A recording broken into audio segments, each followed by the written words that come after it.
Hello, everyone, and welcome to Fandom Academy episode 19. I'm your host, CJ, joined as always by Laila. How are you doing today? I'm good. I can't believe we're already on episode 19. Like, when we were talking about it before, like, what episode are we on? And I was like, I don't know, like, 16? No, we're on episode 19. I can't believe we've been going this long. Like, it's crazy. It feels like we started, like, last week. Here we are. Yeah, when you guys said 19, I was shocked. I didn't realize it had been that many so far. So congratulations, guys. That's exciting. Thank you. Today we have a big show. We're talking some release dates for Disney+, some Deadpool castings, and Jedi Survivor full spoilers. And we had to bring on our friend, our father, Garrett, to talk about our favorite Cal Kestis. Garrett, how are you doing today? Oh, I am so good, my children. It's been a hell of a week. It's been a doozy of a week. Such a long week. So I'm just incredibly excited to cap it off with my favorite people talking about some really awesome things. Jedi Survivor was just an incredibly fun playthrough, and I can't wait to talk about it and unpack that with you guys and chat about all this news and stuff. But I miss you guys, so I'm glad to be back. Thank you guys for having me back on, and I'm so proud of you guys and watching what you guys do. It's really I'm a proud papa. We love having you here. And the other thing we love is Disney Plus Marvel shows. And we got an announcement this week that 2 of them will be dropped later this year, starting with October 6th with Loki Season 2, which will be a weekly release, which we are excited for. But something a little bit more newsworthy is that Echo will be dropping on November 29th, and all 6 episodes will drop on the same day. This is a first for Marvel Studios, a first binge. I personally love it. Laila, what do you think of this binge model? I am such a binge enthusiast. Like, I hate having to wait. Like, I'm the kind of person that will, like, look for spoilers because I'm so impatient for them all dropping on the same day. Like, I'm just excited to, like, book it off work, sit down, and just, like, get into it. And I feel like I understand, like, people's concerns with it, like, why this show over all of the other ones, and I just kind of hope that it doesn't mean there's only like a really short number of episodes, because I guess they can't expect people to watch like all 8 episodes in like a day if that's how many there are. So I'm a bit worried about that, but I am happy that we get it all at once. And yeah, I love a binge, so I was very happy about it. Garrett, do you think there's a particular reason they decided to binge this show, or what do you think about it? I mean, yeah, I think that there's definitely a reason that one show out of the 5 or 6 is binge and the rest are not. What that reason is, I don't know, and I don't really want to speculate on it. I know that there's a lot of talk online about a lot of things, and I think that we should pump the brakes on all of that.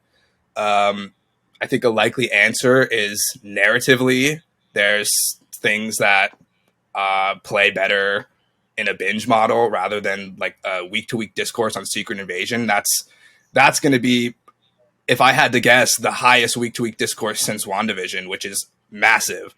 And that is going to be part of the process of the show, is all of us speculating the entire time. Who's who, what's a scroll, blah, blah, blah. Whereas Echo, that's not necessarily what we're going to be worried about. And so I am tentatively, cautiously willing to see what's going on about this. As for binge models over weekly, I think there's good reasons for both. And I think explaining it like the week-to-week discourse in Secret Invasion is probably the best way to distinguish them. But that being said, yeah, I'm super excited to binge a Marvel show for several hours at a time.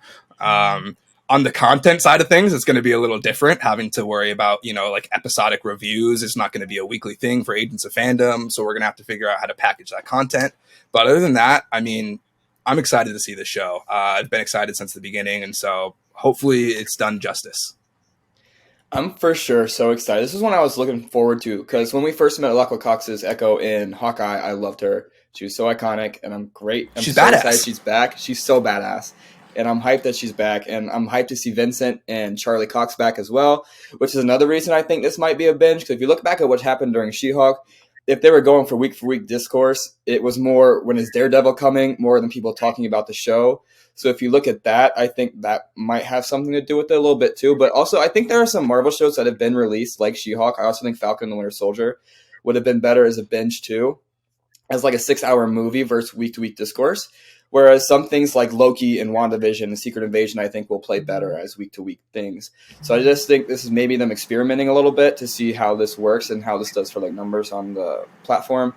And I'm excited for it. I think it'll be a fun time. And it's right around the Marvels. It's right after Loki should finish. So it's going to be a crazy period of content. Yeah, it's going to be Loki, the Marvels, and Echo, which is crazy considering not too long ago they were talking about pumping the brakes on all the content. It's going to be, only 1 or 2 projects per year and then 1 TV show. And now at the end of the year, we're getting 3 back to back to back. So it's crazy, but I'm excited for it.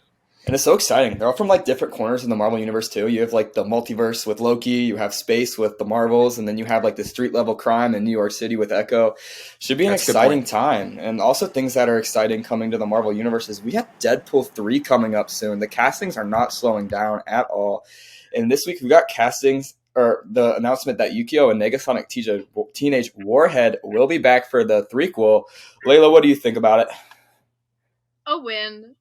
Definitely win. They were so good in Deadpool 2, and I don't know. I'm excited to see them back. I'm just so interested to see like where the characters will go next and how they'll play out with like all these different characters coming in. But yeah, big win. I love them, so I love that. Garrett, there's been a lot of speculation about what Deadpool 3 could be about. What do you think their role could be in this threequel?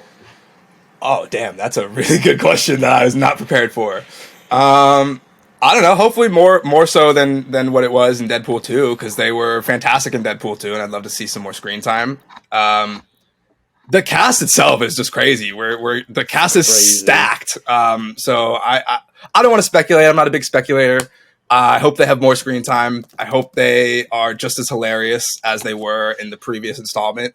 And Deadpool 3 is gonna fucking kick ass. I can't wait. It's gonna be so good. Seeing like Matthew McFadden get cast and all of it. It's good. Ryan Succession rules. I cannot wait to see Ryan and Matthew go back and forth because Matthew comedic timing is insane, and I'm so excited to see them go back and forth. It's going to be so funny, especially if the rumors about him being a TVA agent are true, and just seeing him be like a stupid TVA agent going after Ryan Reynolds would be funny as hell, and I'm so excited for it. I had no idea who he was when he got cast. Well, not no idea, but I hadn't seen his body of work when he got cast, and since then I have completely binged Succession, so I'm fully caught up. I'm Tom Wamsgand's appreciator, and I think he's going to do incredible in this movie. I think that's such a perfect casting after, becoming familiar with his body of work. And I cannot wait for that chemistry on screen because it's going to light that shit up.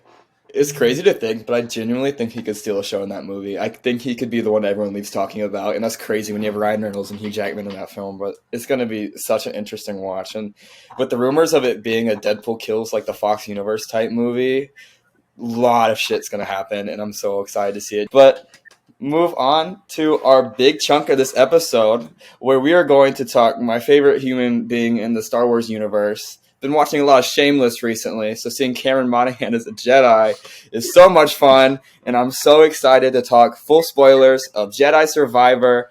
Laila, you have not played, but you have followed it. Garrett, you have played all the way through. I have played all the way through, and I'm so excited to talk about it. But Garrett, I'll just flip it to you first. What was your instant reaction for Jedi Survivor? Spoiler filled. Ooh, spoiler filled instant reaction. All right. I fucking loved it. It's not perfect. It had issues. I played through the performance issues on my computer. I wasn't necessarily happy about them, but as far as I've played games on release that are broken. This game, I slowed down a couple of times, but I was able to get through. That's honestly one of the only negative things I can say about the game. I had a blast with the story. Sometimes what I hate about sequels in video games is they strap you down at the beginning. Like, for example, the entire first game is learning Cal's Force abilities and becoming stronger as a Jedi. And oftentimes in games, in sequels, they set you back to have to learn that kind of stuff again when it doesn't make sense. I already learned this in the previous game. Start me as strong as I was. And that's something that this game does really well. It starts you off exactly where you were, and you have new abilities to learn. You have new fighting styles to learn. You have new stances to learn. It takes the first game and adds to it in every single way that it can. The maps are bigger. The worlds are bigger. The conversations have more Easter eggs. Everything is deeper than it was. The thought that was taken to put into this game is incredible. I love it so much. The story is great. It has some problems, but it's still really fun. My biggest issue is I think that they introduced a concept so cool and so amazing that there is no way they pay it off in live action. And that is going to frustrate me forever. And we'll talk about it more, I'm sure, as we go on. Yeah. So I won't dive into it right now, but it's a story decision I feel is not going to be paid off as well as it should in live action. I agree. I went into this game thinking there's no fucking way this game can even come close to matching the first one, and it definitely gets up there with it. It is just fantastic. Some of the visuals in this game are mind-blowing. The story is so good. When we get towards the end of the game and we see Cal start to make his way, start looking like a Star Killer type figure, it's so, so cool, and something I was not expecting at all. And just seeing his progression, seeing his relationship with all the other characters progress, seeing some of the cameos we got, some of the nods we got, some of the name drops, just so much fun stuff to get into this game. Laila, have you seen anything from this game or heard anything about this game that has intrigued you? I remember watching Adam play it like a lot when it first came out, and like shout out Adam because gaming streams are great. And like I just remember like in the days it came out, like you just sending me like vlogs of like I've been playing for like 8 hours straight, and I'm just like, come on. But just like seeing how excited everyone gets about it, and also like seeing Cameron on stage at Star Wars Celebration was such a fun experience. You can tell he loves those characters so much, and just getting to, you know, see everyone love it as much as they do has just been really fun. And like the things I've read or like the things you've told me about like cameos and like references, I'm just like, oh my god, like they've thought of everything. Like I was just like, oh, in a video game? Okay, this is fun. But yeah, I don't know. I really want to play it now. It's like it has me hyped to like play it. But yeah, everything you should. Like, positive. That's the goal. You will, once you move here to the States, you're playing. That's I true. got you. But I will agree. They are really plugging the marketing on this too. Like seeing Cameron Monaghan on ESPN next to Luke Skywalker in those ads all the time is so cool. I mean, I went to a theater and Cal Kestis is playing before my movie. Yeah. That's like so cool. They really want everyone to play this game, and that tells me how important the story and this character is to Star Wars right now. And I really hope they keep capitalizing on it because I think there is so big of a future. If we don't get Cameron Monaghan in live action, what the fuck are we doing? No, I will be pissed. We've all said this since the first game. Why are we putting this actor as a character in a story that's in a game that's set in universe? Everything is canon. How are we not transferring this incredible actor over? If that doesn't happen, we're all going to lose our shit. Rightfully so. No, yeah. We should hold them accountable. Well, now that we've gotten over instant reviews, let's dive into some story points. Cal Kestis has been all by himself for so long. In the first game, he gets a family. In this new game, he's separated from his family for a couple of years since the first movie, or the first game. But we see them rekindle, regroup, and we see a little bit of a romance ensue between Marin and Cal. Garrett, what did you think of them going in a romantic direction with these two? I think it makes sense. I think we leave off in a place where that's implied in the first game. And then it's interesting because it's flipped on its head a little bit in the second installment where they have gone apart and they've gone their separate ways, and it's actually them coming back together and rekindling that. And it's not towards the very end. They go through, you know, some missions together, some trials and tribulations, and it's really fun to watch their relationship grow because it's not a huge part of the first game. It's something that happens towards the end. And so we don't necessarily get to spend as much time with Marin as we do with the rest of the crew. And so I'm happy to have that inclusion into this game. As we're talking about this pair, I have to mention that probably one of the best sequences in the entire game follows the story of them as they are on Jeddah going to the temple, trying to save one of the people trapped in the temple. And there is a cinematic cutscene that is just, it's one of the best in any video game ever. Playing it is crazy because obviously I had to do it a couple times. I didn't get through on the first try, but if I were to have just like watched it through as a full cinematic, it would have been just as captivating as me playing it. It's gorgeous. It's an escape scene. You're teleporting everywhere. It's chaos, and it is incredible. I can't say enough about it. And so that is absolutely one of the best parts of the game. And if we're talking about these two characters, I'd be remiss not to bring it up. No, for sure. And that, I forget the word for it, but like putting that into the game, that teleporting feature that you use throughout the game is so cool. Yeah. It visually is amazing. It's such a fun thing. And like you said, chaotic. And the Night Sisters are known to be chaotic. And it's so freaking cool seeing a Jedi and a Night Sister bond in that kind of way. It's crazy how strong they made them. Like, I know. Marin is arguably stronger than Cal in this game when she like puts broken things back together on like a massive scale. It's insane how strong they make the Night Sister or Marin. Yeah, like she's on the same power level as Cal, and that's crazy. And just, I think one of the best lines in the game was Cal and Marin speaking in the sunset on Jeddah before chaos ensues, where she's just like, the Jedi got some things right, but not all of them. And then he proceeds to kiss her. I think that is fantastic. And I love seeing Jedi get romantic. Let's let the Jedi bone down. Come on. Let the Jedi bone down. That's why we got the Sith. That's how the Republic fell. They weren't getting juiced. Well, everyone's so angry. Exactly. Come on. No wonder they're turning to the dark side. Well, we can transition off that. You gave us a good segue. Talking about transitioning to the dark side, that's something we see Cal get into a little bit. But before we get into that, we see a just fantastic sequence, another cinematic masterpiece in this game on Jeddah, where the Empire, after Bode's betrayal of Cal Kestis, we see the Empire invade the Hidden Path, I think it is, it's Temple. Secret Path. Yeah. And we see them, all hell break loose. And Cal chases after Bode, gets knocked out, and for the first time in this franchise, we get to play as a different character. We take over as Seer, and it is fantastic. We knew Seer was powerful, but playing as her, you feel it. That woman is crazy, and the sequence we get with her is one of the best I think we've had in either game. It is so much fun, and it leads to the man, the myth, the legend, Anakin Skywalker, Darth Vader, showing up to cause chaos. Laila, I know you're a big prequel gal. What did you think about Darth Vader showing up in this game? Okay, I don't know the context of it, but when you told me, I was like, the fuck?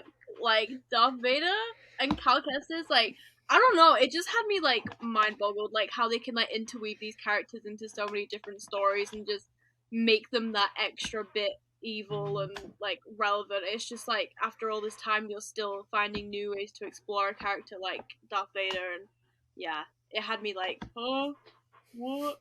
But, yeah, that's, like, one of the most exciting parts, like, for me. Like, if I eventually play it, that's, like, gonna be the part I'm, like, when is it happening? Like, I need to see him now. And I didn't, like, expect it, because he was in the first game, which was even bigger surprise. Like, I had no idea he'd be in the first game. Like, I was shocked. I was mad I didn't expect it in this game, I'm going to be honest, because it got to a point where I knew, I was like, the vibes were like, you just knew Seer probably wasn't going to make it out of this game. I felt that, like, the first time I was on Jeddah, and then we get to that point, and I was like, when he showed up, I was like, obviously, it could only be him. It only makes sense that he would be the one to take on this mission. So, like, I was mad at myself for not thinking about it. But that's a good story beat, because it did surprise me, even though I should have known that it was coming. It did surprise me. And I want to talk about Seer a little bit, because I agree with you, CJ. I had a really fun time playing as Seer, and I think it makes a lot of sense. Whereas TJ did not like that part. He thought he was mad that he had spent the entire game upgrading Cal only to not be Cal in this fight. I'm going to be honest with you, buddy. That makes no sense to me, because I've played Cal just as much as we all have. Cal is going to get his shit smacked by Darth Vader. That's not a fight.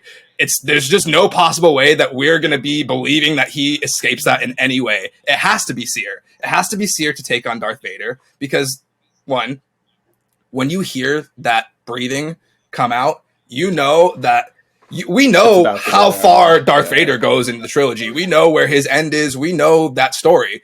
Seer is a question mark. So when you hear that breathing, you know immediately this person is not making it out of this scene.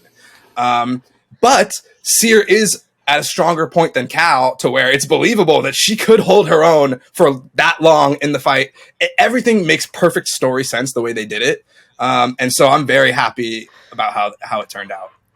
And I agree with you there, too, because it wasn't, like, confirmed or anything, but we all know a third game's coming. This is going to be a trilogy. And Cal, we saw in the first game, I mean, he's stronger now, but he still just, like, ran away from Vader, didn't even try and fight him. Just, like, he knew it was a lost cause, because that's fucking Darth Vader. You're not doing shit. So that's the chosen one. I think it makes sense that Cal would not be there. And the way they transitioned Seer's death to Cal showing up, I think means a lot more than if they would have had Cal fight Darth Vader. But in the fight itself, I want to talk about this one moment that was so fucking badass.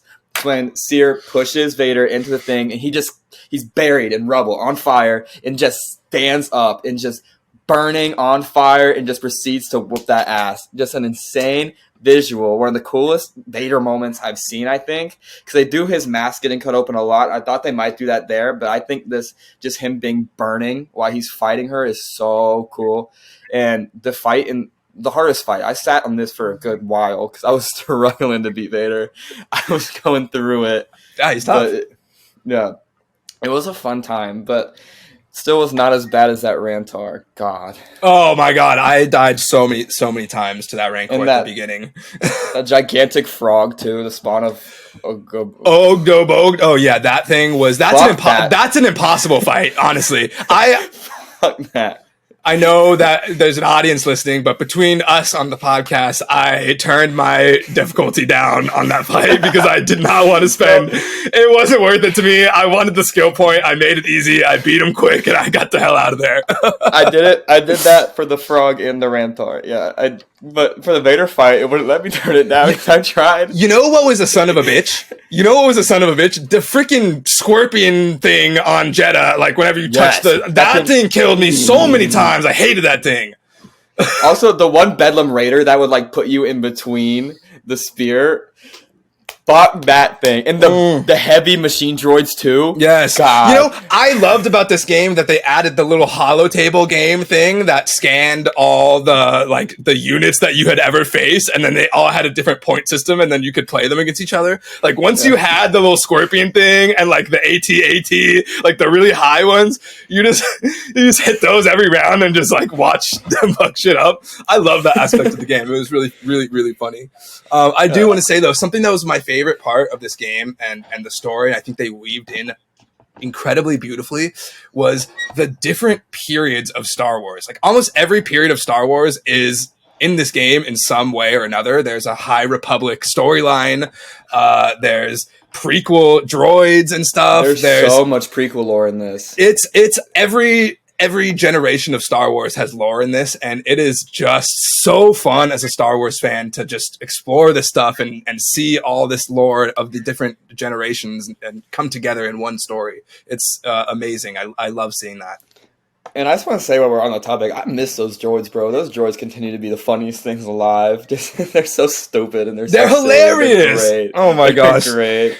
And being back in the Lucrehawk was really cool, and like the Droidicas and all of that was a lot of fun. Yeah, the Droidicas were fun. I felt a little bit like they were like, it was a little bit different facing them in the game than it would have been in a live action. Like I feel like the tactics to take them down were different than I've seen in like movies and shows, but it was still fun. They were hard.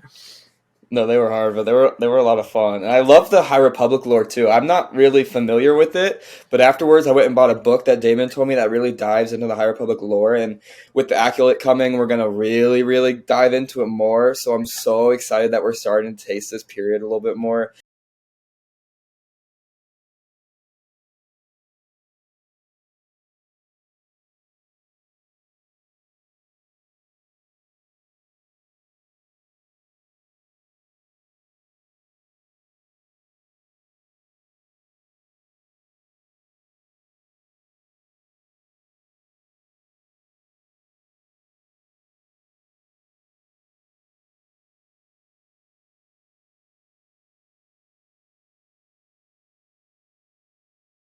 And if we don't get Z or a version of Z in the Acolyte, I'm gonna be very upset because that droid is instantly one of my favorites in the game. Yeah, that droid is sick. So funny.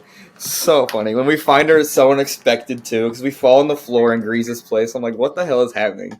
Because at this point, you didn't really know what was happening. You're just still kind of facing the Empire type thing. Yeah, learning about the story. The game gets flipped on his head big time into this High Republic story, finding Tanalorr. And then you face...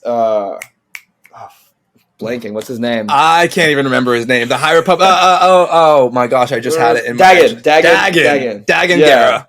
Dagan Gera, and you think he's the big bad. You think you're gonna fight this guy all the way to the end of the game, and then you think you're at the end of the game. I remember we were recording an episode the day I was fighting Dagan Gera. I was like, oh, I should be done with the game in like an hour. Little did I know, I still had like 6 hours left. Yeah, there's some more sequences after that.